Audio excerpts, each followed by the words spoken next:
I'm Ram Srivastava, Head of Operations and Maintenance for the Utico Group. I also manage new technologies and introduction of new ideas and digitization into the operations on the processes. In the last two performance years of 2022 and 2023, we have more or less focused on the large-scale industrial consumers.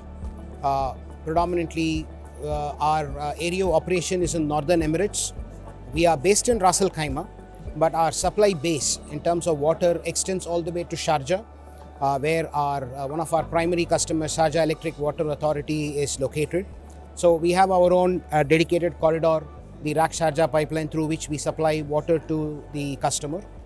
We also have other customers in the Northern Emirates, which are a combination of industrial and residential based customers.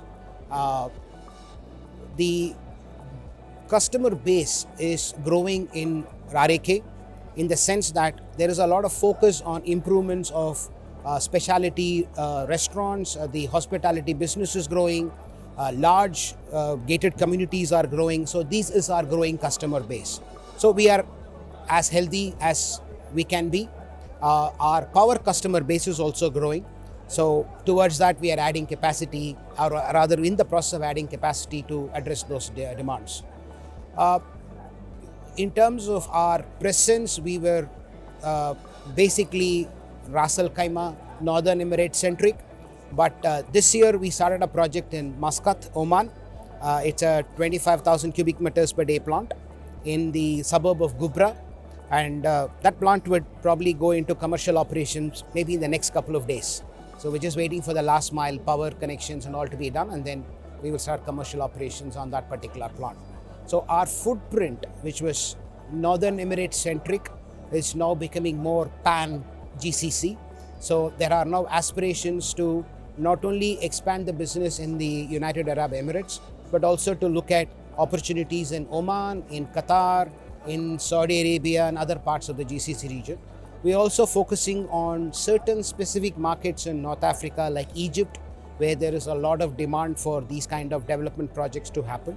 So these are our plans in the coming few years. So that is where our aspirations will be. That's where you will see Utico grow in the next couple of years. In terms of renewable energy, the immediate plans would be to use renewable energy, especially solarization, as a supplementary product in order to reduce our carbon footprints. So we have started a solar project around about 3 megawatt capacity, which will contribute to the power for a particular pumping station in Al Quwain.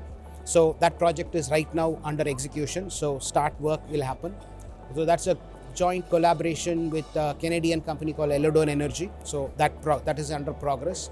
In the long term, most of our plants would have a combination of a kind of a conventional and solar power, like a hybrid concept, so that we can get the best out of the solarization while we can maintain continuous operation, because one of the mandates that any utility company has is the continuous 24/7, 365, sort of reliability. So that is a mandate.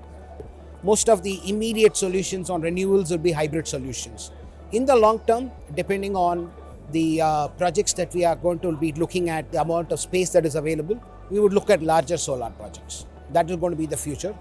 Another area that we have started to do the very preliminary technical and feasibility evaluation is in wind energy, because there's a lot of scope for wind, and but that will take effort. So if we have started the effort this year, probably 2024 and 2025 initially we may have some sort of presentation that we could do to the management, and then we may take up certain feasibility projects beyond 2025 and beyond.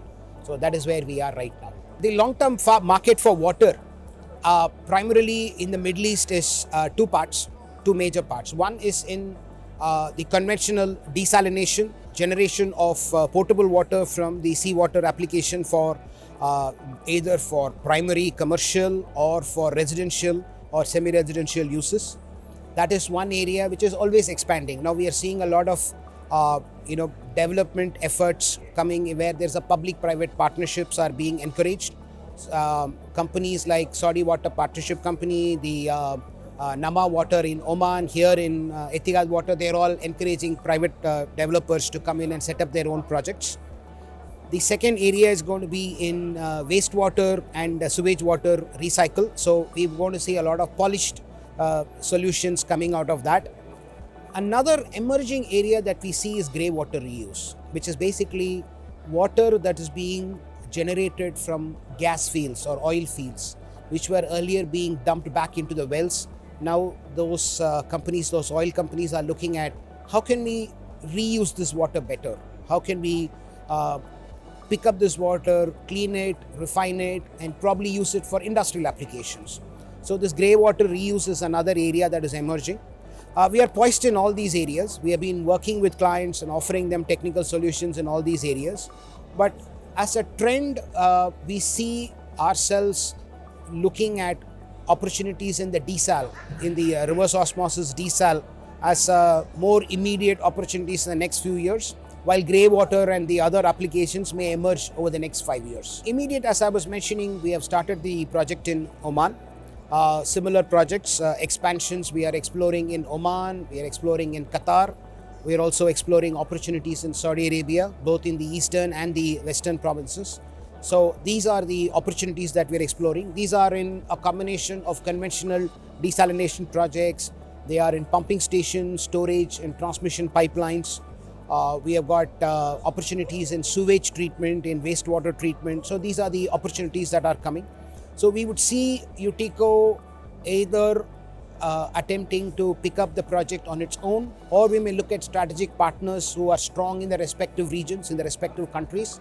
We may tie up with them locally, and then we may move forward on those propositions. Like any other company, I think our aspirations and ambitions are very clear. We would want to go for the IPO. But the route to IPO should be set on steps of strength.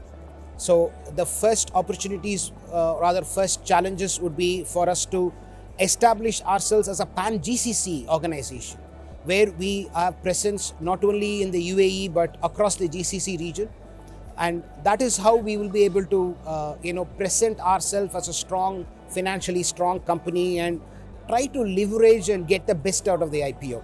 IPO is very much on the table, but if you ask me a timeline, whether it will happen in 2025 or 2024, that kind of timeline, I would, as of now, hold that. But yes, the IPO is very much part of our ambitions and aspirations. It is very much part of our plans. It is just a matter of picking the right window of opportunity, the window of time, and expand accordingly. Green hydrogen as a technology is a slightly a bit challenging for us because it is not in our core technologies or part of our core technology spots. We are a water company. Our engineering knowledge base is on water, the engineering and the process surrounding the water and the desalination and the purification, the filtration of water.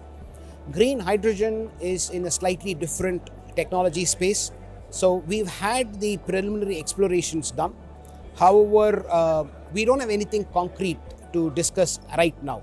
But yes, it is in our radar. It is in our horizon. We may probably look at green hydrogen as a not as a holistic standalone project, but as a combination with another desal plant or another water plant, or in combination with an oil and gas company. We may look at it in that kind of mode, as a hybrid model.